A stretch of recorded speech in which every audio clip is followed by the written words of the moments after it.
Welcome to I Am That Bitch. What the fuck is this hair doing? Hi everybody, is back. My hair wasn't working with me. I don't know how these like music artists do it when like Britney, I fucking was in love with Britney Spears. It was like, hit me baby one more time, you know, and the mic and their hair, and fucking Beyonce will be standing on a stage and her hair just like blows in the perfect way. I need that type of frequency and vibration right now, okay? Where's my fucking fan? Anyway, I just want to say I am so fucking happy and grateful today. I checked my YouTube and I have 250 followers. You guys, I literally started crying because I was like, what the fuck? 250?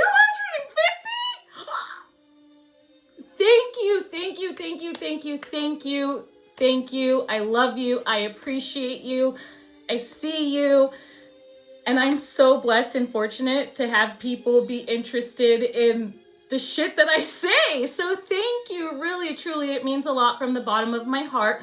And so I'm just going to give a quick little rundown to all of my new followers who are here. If you haven't seen any of my other videos, who I am, what I'm about, what my purpose is, what my passion is, and what led me to do the things that I'm doing in this moment and why I continue to do what I do. So first and foremost, I am a happily married woman. I am married to a man and his name is Steven and he is an attorney. He is a family law attorney. And then I have 3 beautiful, amazing children. I have a 13-year-old son. I also have a 7-year-old daughter and a 6-year-old daughter. My 7-year-old, all my kids' names start with the letter Z, by the way. I have Zachariah, Zoe, and Zara. So I am a mom. I am a wife. I was a critical care nurse, I was a practicing critical care nurse. I am no longer working the bedside. I am no longer practicing as a nurse. I did not renew my license. I was practicing for 11 years and I chose to leave nursing for a lot of reasons. One of the biggest reasons was because I just didn't believe in what nursing was anymore. Nursing wasn't what it was when I started 11 years ago, and a lot of that changed after the pandemic. Something else that happened after the pandemic was the loss of my maternal grandmother in October, and then 3 months later, that beautiful lady up there, she died too. So having to have dealt with all the death that I dealt with in the pandemic, and then the loss of my grandma, and then the loss of my mom, I kind of spiraled into alcoholism, and a lot of people wouldn't consider it. A lot of people wouldn't have considered it alcoholism because they consider it social drinking. And I used to say the same thing. I used to say, oh, it's just a bottle of wine. It's like 3 glasses. But I wasn't just having a bottle. I was having like 2 bottles, sometimes 3. And there was an event that I went to and I had mentioned to someone that I wanted to quit drinking, and they basically looked at me and laughed and said, you'll never quit drinking. And so that for me was like a fire under my ass to, you know, really look at myself and see what the fuck I was doing with my life. And not only that, but I started meditation and yoga about a year ago. So on January 6th of 2025, the day after my 38th birthday, I stopped drinking. I did relapse in between that time. I went and had dinner with a friend, and when I was at dinner with her, she had a drink and I just felt like she's having a drink, I can have a drink. But then I found that I was only drinking because I didn't want to make her feel uncomfortable. And after that, I was like, fuck this shit. Like, I'm not gonna drink just because I want other people to feel okay that they're drinking. Like, and that's not who I am anymore, and that's not what I'm gonna do. So I'm sober.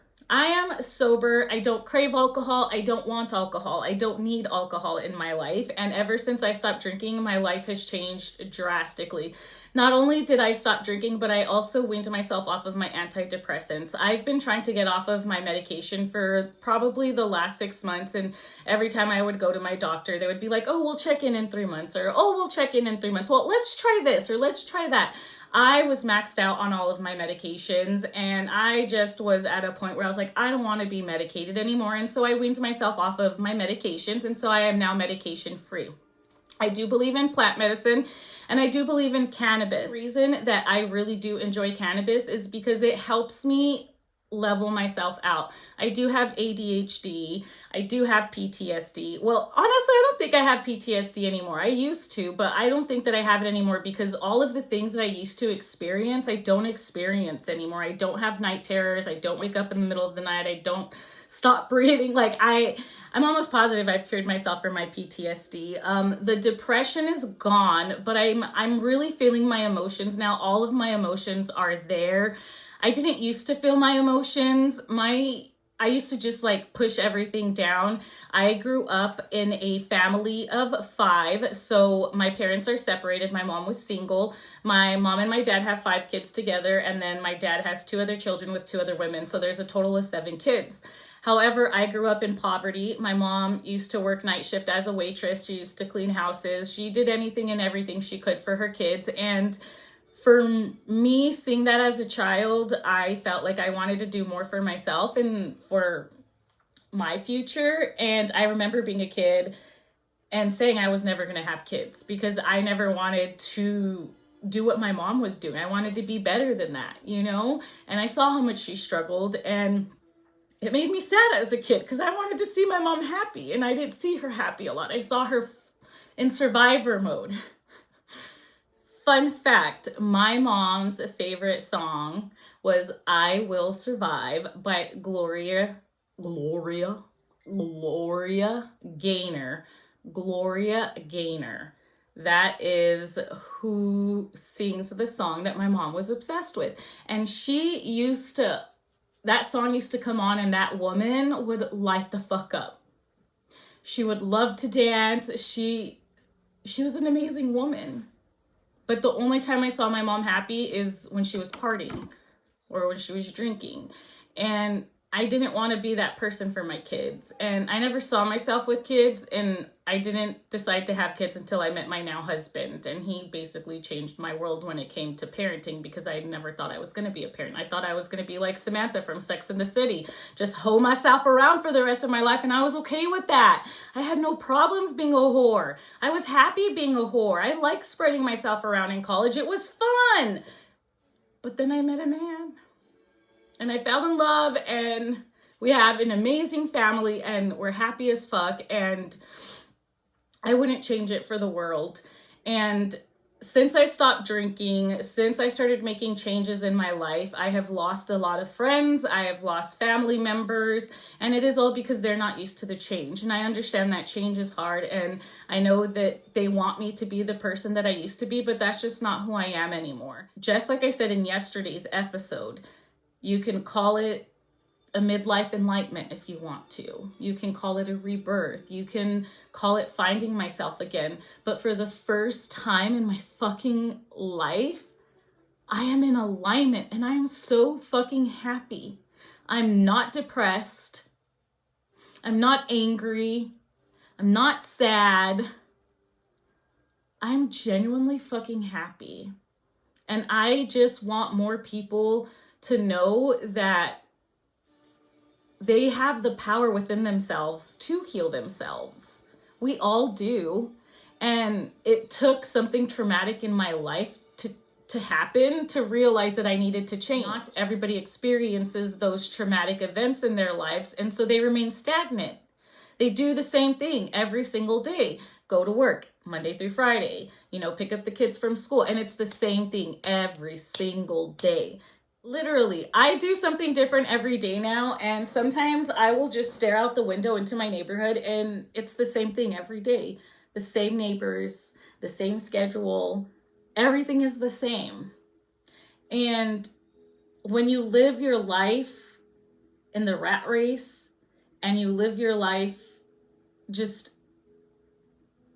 going by what society expects of you, you don't really get to stop and smell the roses. You don't really get to appreciate what life is all about. And so that's why I'm doing what I'm doing, because I want people to know that there's more to life than the way that they're living. And if you look in the mirror and you're not happy with what you see, or you're not happy with what you come home to, or you're not happy with the friends, or there's just something inside of you that's not, Or you have a shit ton of chronic conditions. Why are you so sick? Why are you so fat? Why do you feel like shit? Why don't you have energy? There's a reason for all of that. And the fact of the matter is you have to do the shadow work.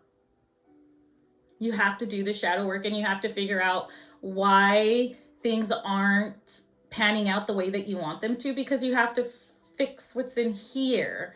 And in order to fix in here, you have to fix your mind. And we all have a mind, we all have the power, and we all have the capabilities. You just have to find it. And so for me, mental health awareness is a really, really big deal, because not only did I have PTSD, but I had depression, I had postpartum depression, I have anxiety. I don't have anxiety that much anymore. Sometimes I'll get a little anxious before I do YouTubes, but I usually say a little prayer. I hold on to my Moldavite and I'm okay. And my daughter who is 7, my middle child, my little Zoe girl, she was diagnosed with autism last year. She is also dyslexic. She is also ADHD. Sorry. Not only did my mom struggle with mental health, but I did. And now my daughter is. And I'm gonna break the generational curses. At my 21st birthday, I had a conversation with my husband, and this was before we even had kids, and I was still like a party girl, and I told him that I didn't want to raise my kids the way that I was raised. And so I'm doing this for my kids and myself, because I don't want my daughter to grow up thinking that she has to be this strong fucking woman and just like so fucking masculine all the time. Because you don't have to be masculine all the time. It's okay to be vulnerable. It's okay to share your experiences with others. It's okay to cry. It's okay to fall into somebody and say, I'm tired. And I hope and I pray that you have someone that's going to catch you. And for me, that was my husband, and only my husband. Nobody else came to save me. And there were moments where he couldn't save me. I had to save myself. And not only my daughter, but the patients that I took care of in the hospital, I saw so much sadness. I saw so much death. I saw people dying who regretted and hated their lives. I don't want to be like that. I don't want to die like them. And I don't want to die like my mother. So I decided to make a change. And if that pisses the people off around me, then I'm sorry. Do you even really love me? Because for the first time in my life, I'm sober. I'm fucking happy. And I'm healthy as fuck. I literally have the body of like a 25-year-old again. So if you're mad at me for that,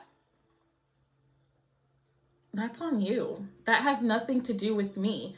And if this triggers you or upsets you, or that's on you. I have no control over you. And people fell away because they needed to. And I'm okay with that. It doesn't bother me. So to those of you who are watching me because you want to be encouraged or empowered, I'm telling you right now, when you lose these people, it's on purpose and it's for good reason. Because once all the bad people started falling out of my life, all of the amazing opportunities started coming to me. All of my manifestations started coming to me. So trust the process. Know that if you want to change, you can. And it's ultimately your choice to make that change. So that's why I'm doing what I'm doing, because I feel very, very strongly about mental health. I feel very, very strongly about healthcare. And I just want to leave a legacy for my babies. A good one. One that they can look back and just be like, damn. The world was against her and she fucking did it. That's the moral of my story today. I fucking did it. So to all you fucking haters out there, fuck you. Fuck you. Go look in the mirror. Check yourself, please. And to my little brother, I love you. I am so fucking proud of you. I wish you nothing but happiness on your wedding day. And I will be with you in spirit, my love. All right, guys, I'm done for the day because yo girl is checking the fuck out for the weekend. But I love you guys. I hope you have an amazing fucking Thursday. Don't drink too much, okay? And if you're gonna drink more water. Love me or hate me, you can't break me. Only I have that power. Namaste, bitches. Heads up. Teresa Joy Deitch. I'm sorry I'm using your line, but it's a cool fucking line, okay? I ain't owning that shit. I ain't claiming it. I just think it's fucking cool, okay? Okay. I love you guys. Peace out. Ah!